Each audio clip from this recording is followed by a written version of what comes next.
STEM City USA Healthy Doses series is your passport to a balanced lifestyle. Hosted by Dr. Tiffany Anderson and presented in the Boston Scientific Auditorium.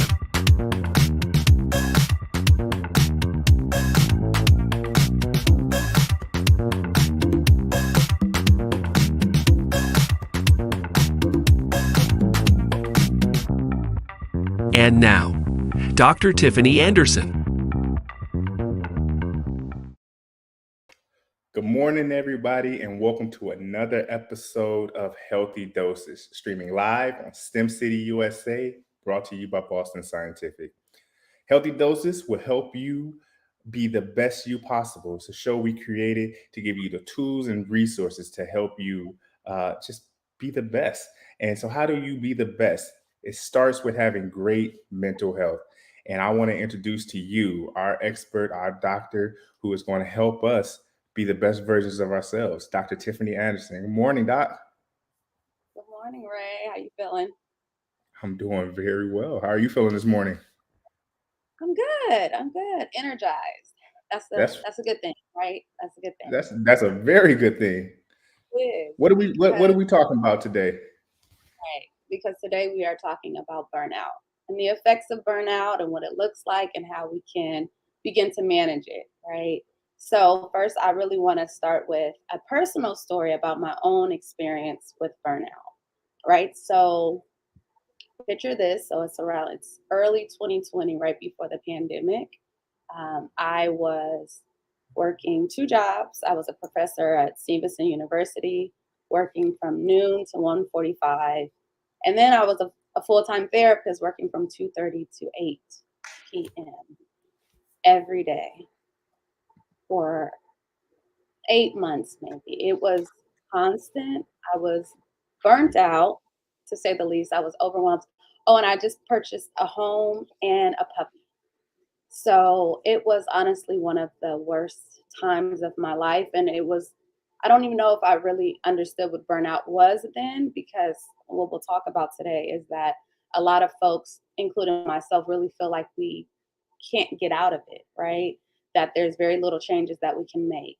And so when the pandemic happened, it helped me because I was able to start working from home, able to go out and take walks, be out in the sun and do all those things. And so I want our audience to also begin to think of their own experience of burnout, right? Hold that experience in your mind, because today we're really going to dive a bit deeper in what it looks like in our lives. And so just hold your experience, hold it there. And after this commercial break, we'll jump right into it from our sponsors, Boston Scientific.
All right, Dr. Anderson. So the topic of the day is burnout. And you gave a fantastic story about the pandemic. And I can't even imagine how many people can relate. The pandemic really overloaded a lot of our systems. And I really think today's conversation is going to really help a lot of people. But first, before we get started and jump into the topic, I do want to remind everyone who's watching that there is an amazing way to interact with Dr. Tiffany and I. Right in your top right corner, right above Dr. Anderson's head, you see a little QR code.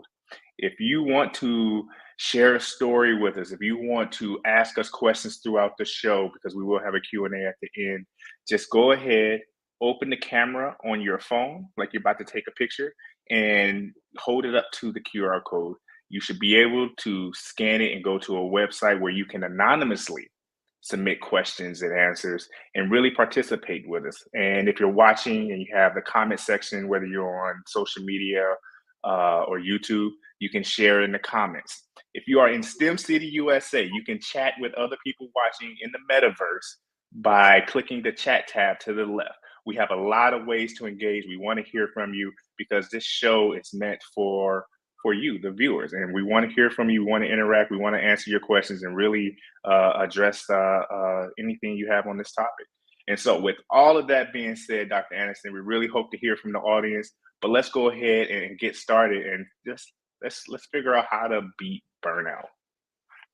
Right. How to beat this thing called burnout that is so common and so many of us are experiencing right now or have in the past, right? So, Ray, have you ever heard this saying? This was a saying that really kind of changed my life, that you don't have to set yourself on fire to keep others warm. Yes, all the time, actually. Yeah, yeah. I think with burnout, a lot of folks may have taken on this persona, whether they realize it or not, or feel like they need to, that they have to kind of sacrifice themselves and their needs for others or for the job, right? Or for the children, for their parents as a caretaker and all those things.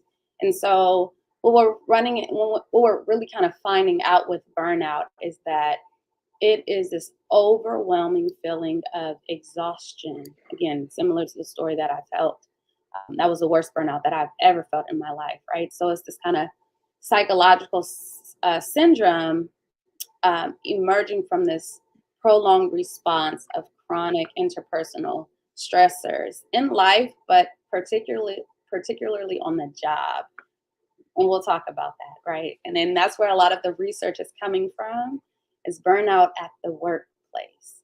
And so there's also this sense of personal burnout that we'll get into, but I want to just kind of focus first on the workplace, because that is where a lot of us experience burnout first, right? At the workplace, because the expectation is that many of us need to work to survive, right?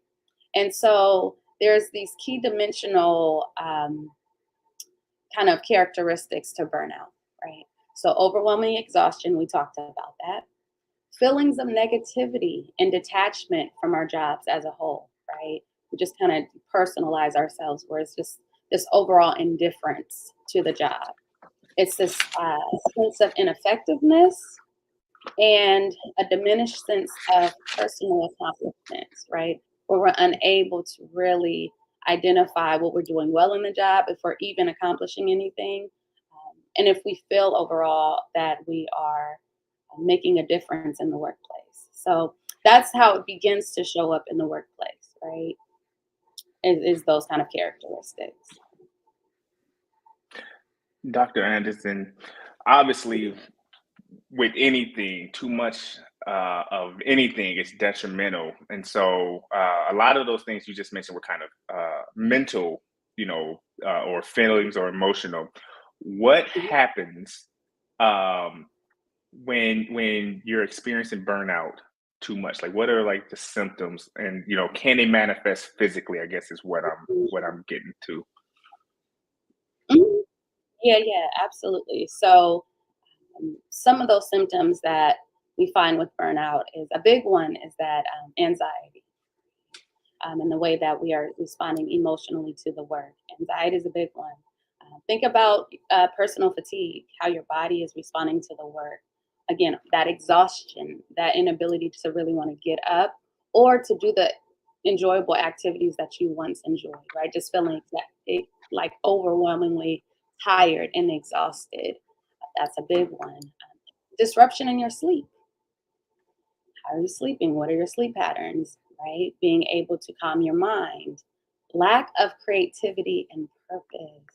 I think that's a big one. When we are overstimulated and overwhelmed with our own sense of exhaustion or lack of feelings of, effectiveness, where do we kind of find our own sense of purpose? Like, where is that? It's drained from us, right? The energy that we once had for creativity no longer kind of exists. So that's a big thing when someone does not feel like in their purpose. Another one, emotional numbness. Right? That's when we completely just stop feeling. We block out all feelings, and this is the thing with numbness. You don't only block out negative emotions, but you block out positive emotions, and that's why you don't want to numb any emotions, because although you can experience some negative ones, you also experience some of the best emotions. And if you don't have any, right, you're just kind of like a zombie. So we don't want to do that, but it happens with burnout because we don't want to feel anything, right? This is a personal. You don't want to feel anything, so you numb yourself. So I mean, I'm gonna keep going just a little bit more, right? Yeah. Because I want folks to really understand how this shows up. Lack of motivation in the workplace and productivity. Mhm. When we see that employee or that person that just seems down or disconnected or detached from the work and the people, you see that lack of motivation, and it happens all the time. Uh, Feeling of apathy and like just this passiveness, like whatever happens, right? Towards your Mhm. role in the workplace, like you just don't care. Yeah, kind of like that indifference that I was talking about. The desire to procrastinate. We talked about that last week. Sure It did. is all connected. It is all absolutely connected, right? If I don't feel the energy or the yearning to do the work, then I just won't do the work, or I'll put it off last minute. Um, Headaches, body aches. That's some of the physical ways that it will manifest. Remember, you were asking me about that, and we can dive in more to that. Constantly feeling overwhelmed, a sense of helplessness at the workplace. Again, that feeling of being stuck and not knowing where to go, or that if you have any agency to make a difference or make a change. And lastly, I'm gonna stop here. Feeling irritated and just kind of irritable at the workplace, but also it can show up in all your relationships, because that's how burnout happens. It spills over into every aspect of your life. Dr. Anderson, I'm not an expert, but a lot of those symptoms seem to kind of match up with like depression. A lot of those unmotivation to unmotivated to do things, lack of creativity, zombie like. So burnout Mm. can really have a large impact on your day to day, your data, your life really. A lot of that, like you said, the research kind of points to kind of being in the workplace. But what about um, and I'm thinking just like outside of work, are there any factors that contribute to that? And when I ask this question, I'm thinking about family, responsibilities that you have as far as, you know, uh, your kids. You got to take the kids here. They got to be at school, help them with their homework. You might also be, have a aging parent that you have responsibilities that you have to take on, as well as, trying to be a top performer at work, as well as, trying to have a social life. Are those also factors to burnout? Mm. Or can those also burn you out? As far, I used to get a saying in college, don't burn your candle on both ends. But like, can we talk about like maybe some of the personal life factors into burnout? Yeah, so a lot of the research is based on workplace burnout.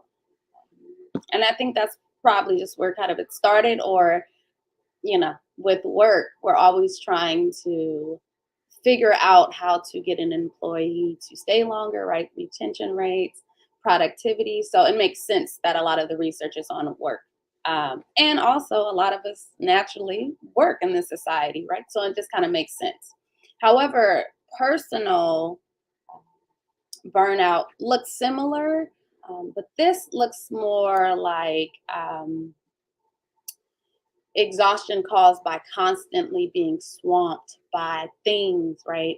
Where your list feels endless, right? So it's excessive, prolonged physical, emotional, and mental stress. Similar to work stuff, but it doesn't necessarily, you don't have to necessarily work to be burned out, right? So exactly those examples that you gave are awesome. And so burnout generally happens when this person is overwhelmed, emotionally drained, and unable to keep up with life's incessant demands, right? It just feels back to back to back to back. So whether you're a caretaker, taking care of anyone, any family member, a parent, um, what I think of caretaking too, it can look like anything. You could be a babysitter. You can Mhm. be, you can be responsible for so many things that may take place outside of your workplace, right? But it just really depends on if you feel as if you can't keep up with the demands of the world and of your life. And that's how burnout happens. I think of like stay-at-home moms, right? When we when we talk about them, a lot of folks in society thinks that that isn't like a job, although you pay someone to watch your child, right? So it absolutely is a job, and a lot of research shows that it's one of the most difficult jobs that one can have. And so you see a lot of burnout with parents, especially those that are with the kids constantly because the constant demands, they don't stop, right? And so when you add on being a parent on top of taking care of a potential parent, being a spouse of some sort, having to pay bills, having like it is just incessant. And that's what we're running into where folks just don't feel as if they can keep up, with the demands. So right now, Dr. Anderson, I think you've done a great job. It's like painting the picture. Uh, Burnout bad, right? We know it's bad. We know it's a serious and it can affect us. If you're like me at home, you're identifying a lot of different areas and scenarios where like you're like, that was burnout, or you might already know that this is burnout. Mm, So my favorite question for you every week, Dr. Anderson, is when is it time to seek professional help, right? Because it seems like this is kind of a common occurrence, right? And so not everything requires you to yeah. go, but um, when do I call Dr. Anderson? When do I go to seek professional therapy to try? When is it time? Yeah. I think a big one that a lot of folks do and see. Okay, so this is the thing. We want to encourage folks to come in before we get to a place where we feel like we're drowning. That is the hope and desire. However, that is not always the reality, and that's okay. So a lot of folks come in when they feel that extreme fatigue, when they feel the lack of desire, when they are just overwhelmed with their job or I see folks that are overwhelmed with their children and parenting and all those things, and not recognizing that they are already burned out, right? That they are just at a place where they feel hopeless. And so my desire is that we come in before that. However, the the reality is that folks come in drowning, once they're drowning, and that's okay. So Is overwhelmed. is that too late?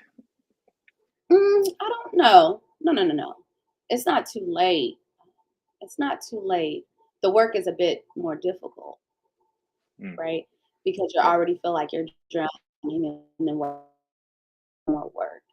So it's a bit more difficult because it's you already have like a certain routine, so it may be a bit more difficult to just make changes in the moment because that's where the person generally feels stuck and hopeless. So that can be a hard emotion to overcome, but it's never too late.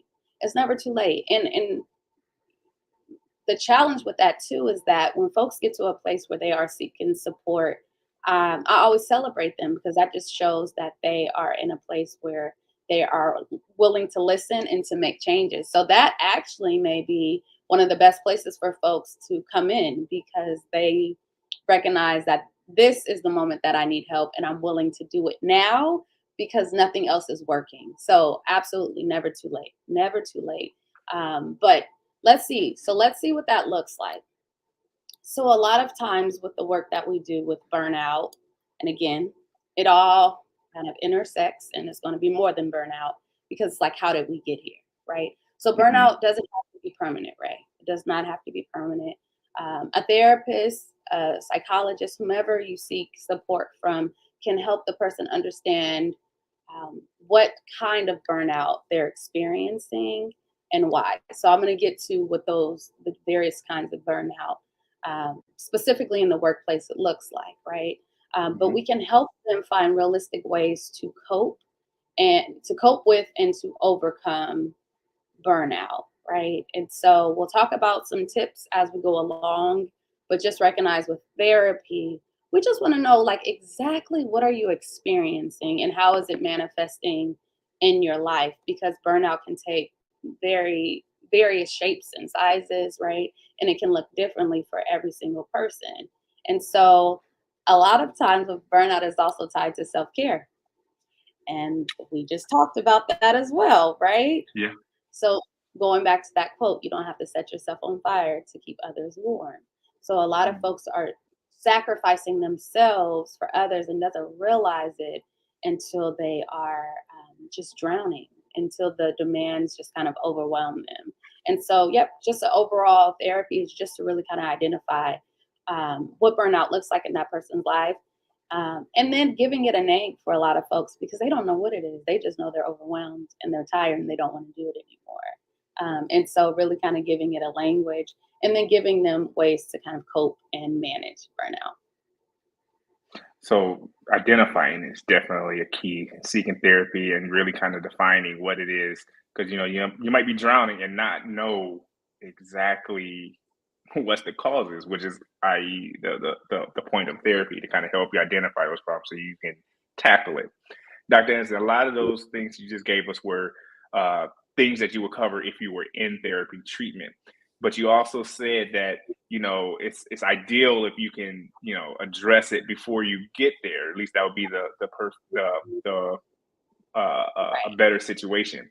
So, what are some tips and things that people can do before they even get to therapy? If they're starting to sense or if they think they might be approaching burnout or getting close to burnout, what can people do at home to try to minimize the effects of burnout? Yeah. So first, we want to identify our stress levels.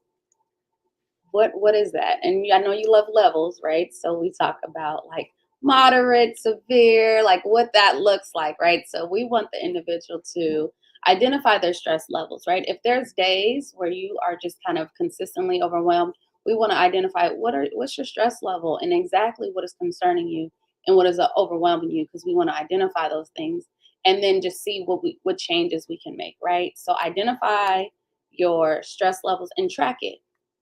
How's today? How did you feel? What did you do differently today? Did you take a longer shower? Did you go on a walk during your lunch? Like, what did you do, right? Because if your day is differently, if your stress has decreased or increased, we want to recognize what changes were made. So we either repeat that behavior or we decrease that behavior, right? So track your levels, your stress levels, identify what those stressors are, which I said. Pace yourself, right? So and it doesn't just have to be at work, but pace yourself throughout the day. We want you taking breaks, right? I've always encouraged folks to know that we do not operate as robots, right? We are humans with human emotions and we need breaks and we need time apart, right? So we're more than our doing, we're more than what we give, right? So pace yourself, have a schedule, right? Schedule time to take walks, schedule time to kick your feet up, schedule time to call a friend, schedule time to play with your pet, your baby, right? Like just pace yourself. Don't get so caught up in the work because that's how burnout happens, right? So we do want to pace ourselves. Another thing that I was reading about that I thought was pretty cool, it spoke about being yourself in the workplace. When it speaks about being yourself in the workplace, it's speaking about not putting on a mask, right? Certain environments may not feel safe for many people, especially people of color. And so we may code switch, we may act as if we're a different person. We may kind of turn off those emotions, not really show up as ourselves, but recognize that that also is an energy and it can be exhausting, right? So my encouragement is just to show up as your authentic self, and who loves it, great. Who doesn't, who cares, right?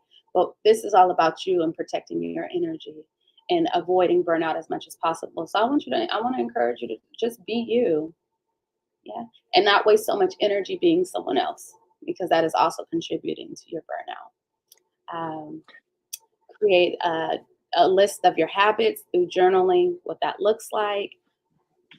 Ray already talked about when to seek professional help. A life coach, it doesn't even have to be like a therapist, just a life coach, just to see how life is just happening for you in the moment. And they're really good with just giving coping techniques. They don't really necessarily dive into the mental health too deeply. But if that's not what you're looking for, that's okay. So therapist, coach, family, friend, whomever you feel can really kind of support you in this area.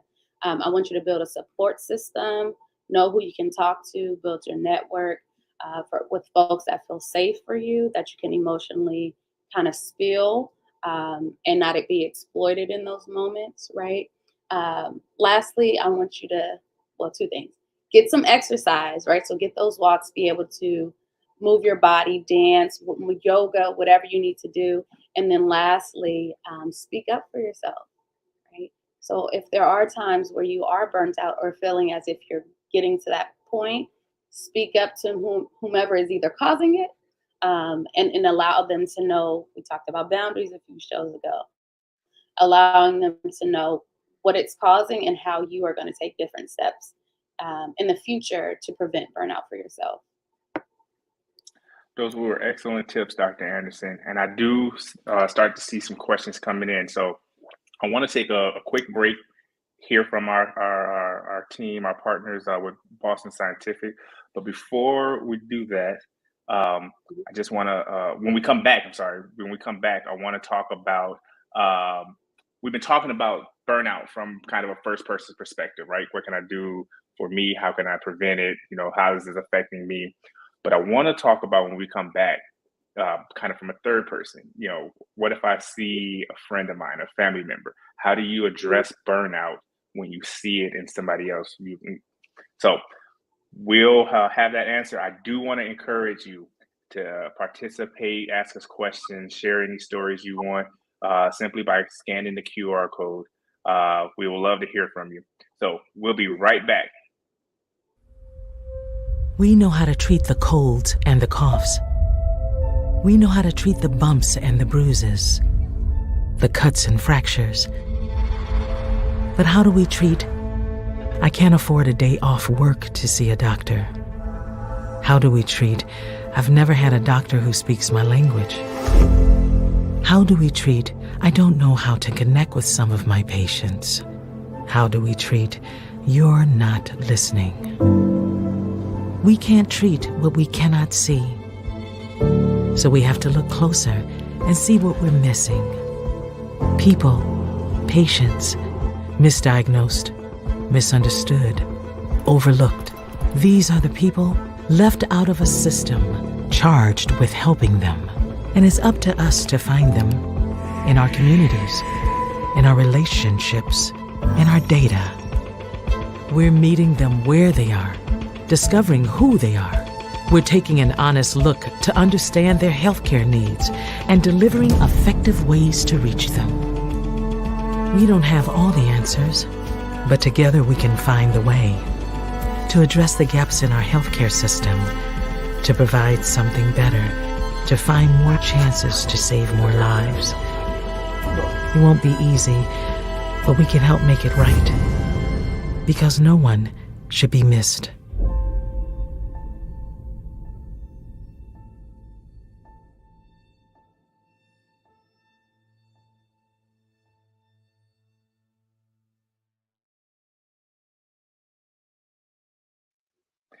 And we're back. Thank you for staying with us as we continue our conversation on burnout. Now, before we took to the break, I asked Dr. Anderson that to talk about identifying burnout in others and how we can address that, right? So if I see someone I know, somebody I love, somebody I work with, if I see, burnout in others, how do I address that? Should I address that, or is that something that they should is that a personal issue? What does that look like as trying to be an ally or a friend? Yeah, that's a great question. So it can take many forms. What we see kind of consistently throughout is that it's this emotional, mental, and physical exhaustion. That's one of the biggest signs of burnout.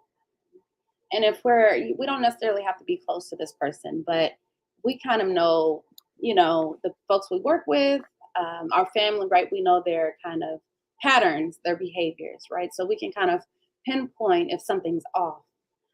So if they just look exhausted, right? If they are distant, if they are detached, if we're not able to kind of hold those same conversations that we once were able to hold, if they're short, irritable, rude, mean, off-putting, right? So these are signs that they may be experiencing burnout, right? Disengagement, increased absence, right? If they just no longer show up, and this can be at the workplace, this can be at certain family functions and gatherings, right? Where they're no longer kind of engaging with the family or engaging at the workplace and they're physically not there. That's another big sign. When folks are not there, we want to definitely kind of check in and see what's going on with them. If they are isolating themselves, right? Like I said, if they are short, but they're also not engaging with you, or you can't get in touch with them, right? Or they are consistently saying they don't want to be kind of bothered with anyone, that's also a sign. An individual that's highly sensitive to feedback, that is also a sign that they may be experiencing burnout. And this can be something as simple as, I've noticed you haven't been as engaged lately. And they, in the way that they respond is a little off, or different from how they usually respond, right? So another sign,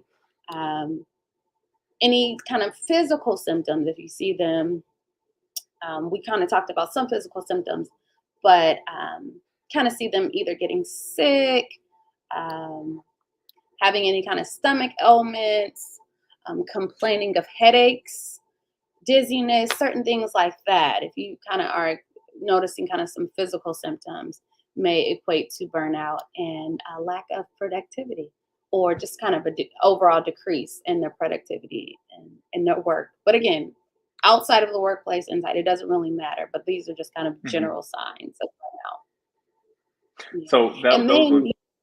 Oh, go ahead. no, sorry, I get ahead of myself. And then you asked about like, how do we talk to them? So I wanted to answer the full question, right? And No, you said you own it. is a personal, and is it like a personal thing? I mean, it is a personal thing. Burnout is personal to us, but I think it is important for us to kind of speak up and check in on them just to see how we're doing, because we're all interconnected as people. So if one person's down, it impacts everyone in that room. Energy is an energy exchange one way or the other. So it could be a person, it could be like, oh, I'm not going to get involved. That's their issue. And that's fair in your choice. But their issue does impact the workspace. It does impact how they interact with you and everyone around you. So it is worth checking in, right? So it's kind of simple. A lot of it is asking questions. Hey, how are you doing? How are you feeling?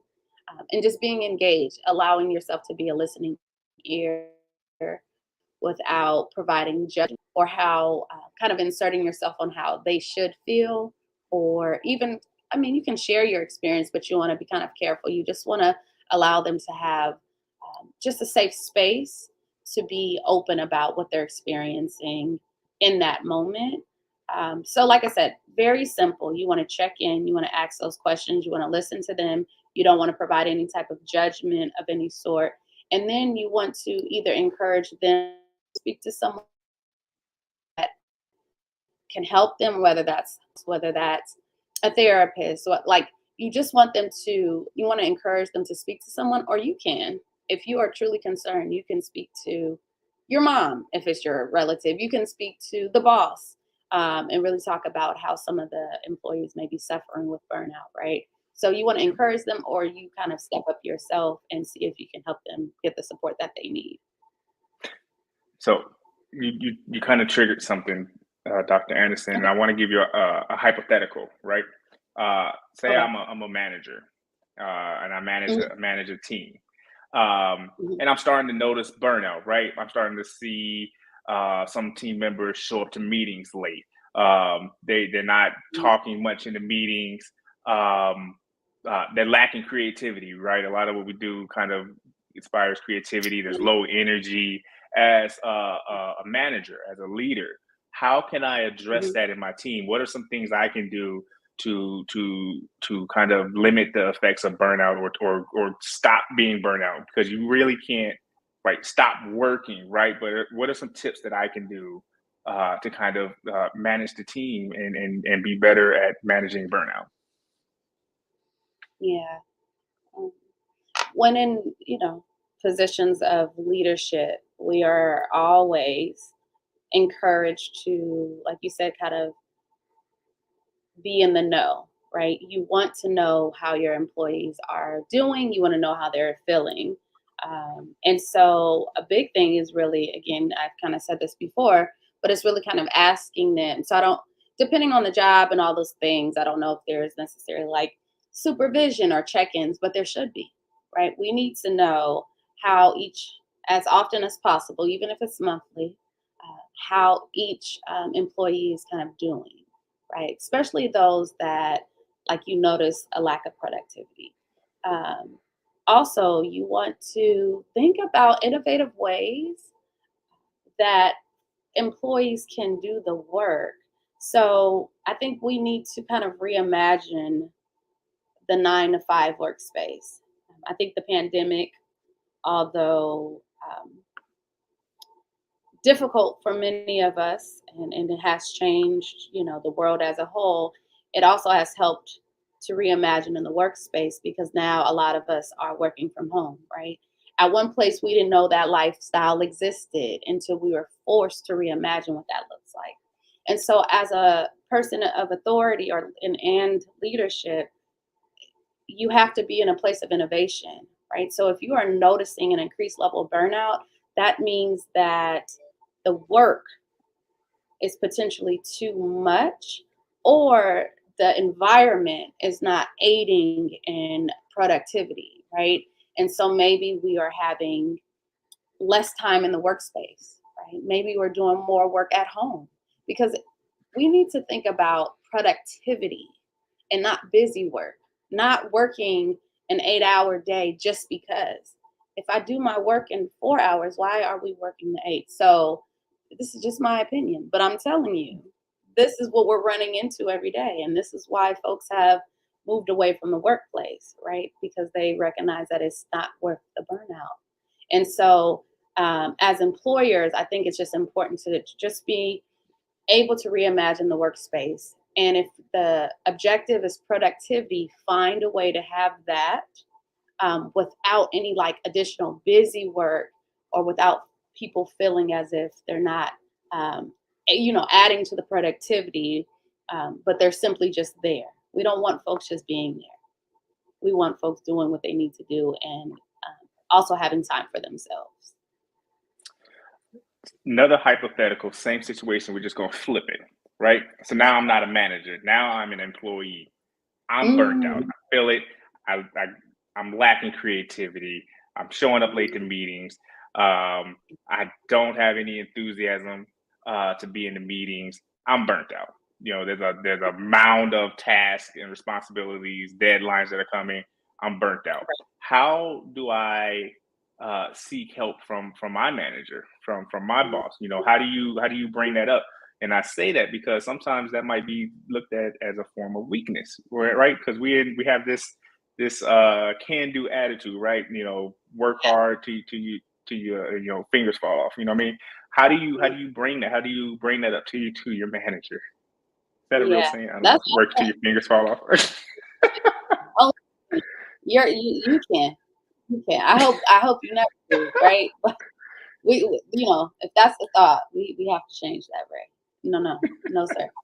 So, as an employee, speaking to their manager and all those things, I think it's important to just be open to the fact, and then Ray kind of talked about feeling as if it's a weakness. I think vulnerability feels for some folks it's a weakness. So even addressing an issue that's a part of vulnerability. So it is important to recognize that you do need support in this area and that you are experiencing burnout. So first we want you to be able to communicate the symptoms that you've noticed within the last month or so. It doesn't, it depends on how long you've been noticing, right? So you want to communicate those things effectively. I encourage folks to write them down. If you are the type of person that have difficulties advocating for yourself, and many of us do, feel free to write it down, practice it, and then in the moment, you don't have to necessarily read for a piece of paper, but you've practiced it enough to kind of have it and stay focused. So I want you to communicate the symptoms that you're experiencing, right? Both physical and mental, and highlight some things that you need to kind of overcome in the current, in your current position. And that just says like, I'm dealing with this and I need to overcome this, right? So also admit that you need help, because there's a difference between an employer thinking that you're just venting and that you need help. So be very specific that I'm asking for support in this area. And so they don't just feel like, oh, this person is just venting and they'll get over it. No, you don't just get over this. It's serious, right? So admit that you need help. Speak to what you're experiencing, right? Speak to how it's showing up in your life and in the workplace, right? Make it clear that you need help and that you're not venting, and take time to decide what you want to do. So after the person, your employer, gives you options, take a week off, I'll give you extra time on lunch, whatever. Still take time to decide if this is something that I want to do, because I want to encourage folks to know that you always have options, right? I know that's hard to process, and I don't minimize that, but it's important to know that you do have options, that you can take time to decide if this place is serving you in the best way, and if not, finding other options, right? And so that's really the last thing. Take time to decide what you want to do. And you can tell the person, I may need time. Ultimately, I need time to decide if I can continue to stay in this environment and provide my best, because I may not be able to do that. That's very helpful, Dr. Anderson.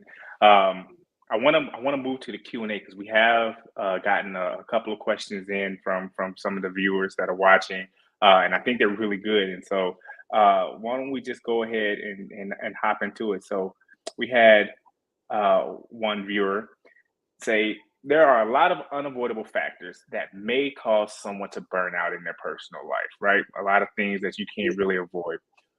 What if you can't cut down the stimuli contributing to the burnout? And so this kind of goes back to what we talk about, maybe family. You have an aging parent, family, kids, responsibilities, and a lot of things that you can't like take time out or push to the side or step away from. So how do you deal with burnout when you have a lot of things you can't really take a break from? Yeah, that's a great question. So I'm always I am an advocate for agency and, folks choosing, but I recognize that there are some, points in our lives where things may not change in that moment, and that is okay, and that is expected. If we cannot take away, we just simply have to add.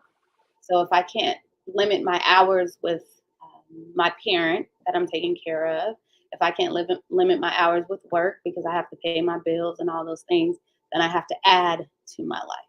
Can't take away, but I can add. So let's add some things. How are you then adding to your own sense of self? How are you adding to your own self-care, right? So we can't take away, but we can add.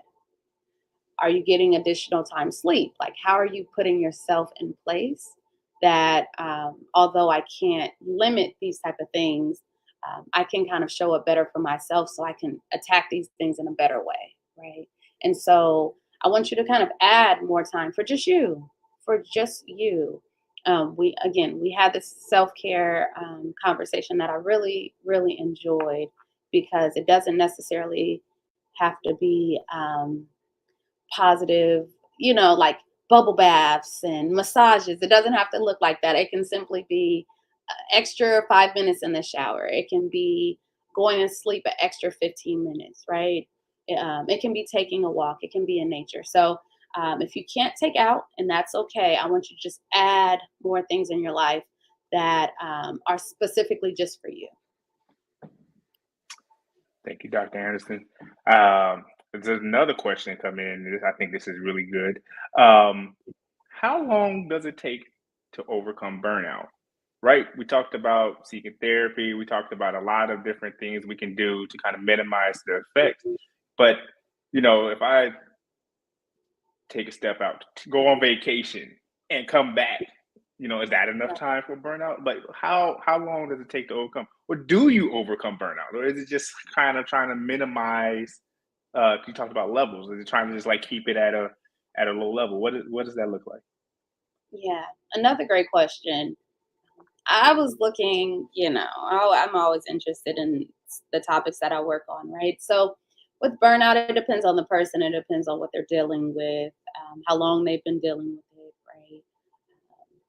It can be like, I was reading something when it talked about 11 weeks to a year. It just depends. Unfortunately, I don't have human, so I don't have a certain time. But the average was like around almost 3 months. But again, these are just patterns. With burnout, these are intentional things that we're changing in our lives to try to prevent burnout. From personal experience, I haven't had that kind of burnout that I spoke about years ago, but that was an intentional choice that I made in that moment, that once my life changed through the pandemic, that I would never, ever go to that space again. And I have never gone there. Doesn't mean I haven't gotten close to burnout or even experienced it in the moment, but I have the tools and the ones we kind of talked about, the coping mechanisms to say, there's certain levels that I will never, ever get to because that is just not, a way that I want to live my life. So a lot of it is managing it. I think you can get past it, but I think that does cause for a lot of changes in your life, a lot of intention, a lot of we call it intrapersonal work, where your stress levels enough to know what's kind of getting in that way and eliminating those things or changing those things, right? So it's possible, but a lot of it is just kind of managing it because it can kind of creep up on you if you're not careful. Yeah. Dr. Anderson, one more question before we close out today's show. Yeah. And the question is, are there specific groups, cultures, or demographics that are more predisposed to burnout? And what do those strategies look like? So, is there a particular racial group or is there a particular age group that might be more predisposed to burnout? I feel like kids, it's not even a concept for them, right? Kids have infinite energy. It can do. Yeah. Not that they can't experience right. it. The thing what we're finding with burnout, that is, it needs to be, there needs to be a lot more research on it for sure. Like I said, it's a lot of information on the workplace, but it makes sense because if the objective is for productivity, we want to find out what's interrupting that productivity. Is it burnout? What does that look like, right? So there's incentives for research to be based in the workplace.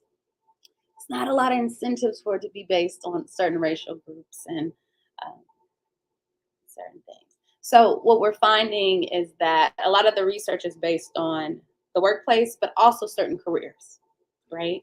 So where they'll say, okay, we see a lot of burnout in teachers, nurses, doctors, social workers, folks on the front lines, folks that are police officers was another one.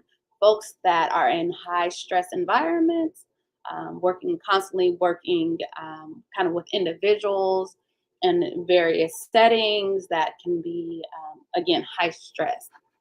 So a lot of it, I don't know if I mentioned, I think I said nurses, but if not, nurses are another kind of profession that you see a lot of burnout. You also see it in fast food workers, right? It's a huge turnover. Folks that work in retail, attorneys, accountants. The research really kind of focuses on like certain occupations that you see it, and you. It's unfortunate, but you also see kind of how this type of work can have, again, we talked about like long-term effects, but this is a bit more detrimental, where it may be like higher suicide rates in folks that work in these type of professions because of the high risk situations that they're constantly in, right? And so the research will kind of dive into just certain area, certain professions. And another thing that we saw in regards to ages, we found that women over the age of 55, where they saw like an uptick in burnout, because research found that these women are experiencing family conflicts, right? So you talked about the aging parent, you talked about the kids growing up, you talked about and what that looks like. So women over 55 tend to have it just shoots up, just an increased experience of burnout because of their own work-life conflicts that they're experiencing. And at that age, you're still working, you're not retired. So they're trying to balance work, family, aging parents, life. It's just a lot. So you see that in after 55 for women. Lastly, when I was looking into, the cultures and what that looks like, again, as a Black woman, I'm always interested in that experience naturally. And what we found was that a lot of Black women experience burnout and don't even know that it's burnout, right? Where they believe that we don't feel allowed to be tired.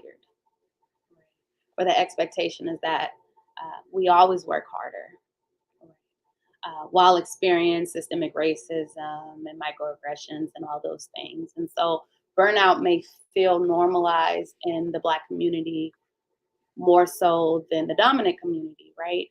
And we're not getting the support that we need, or even being able to address what it is and what it looks like, because the expectation is that we just power through. And so we do see it a lot in Black women specifically. But I would argue in the Black community and, other marginalized communities, you see burnout. I just don't think we necessarily have the language for it just yet. And we're expected to just power through no matter what. And that's excellent. And you said something when you started that most of the research supports, workplace, because that's kind of where the dollars are.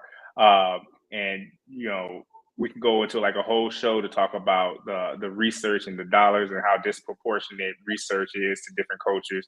But ultimately, I think what you were trying to say is like, we gave you a lot of strategies, a lot of ways to identify, and we have to be conscious and really address the burnout that we have in our lives, whether we're old, young, Black, white, different races, different demographics, different groups, social groups.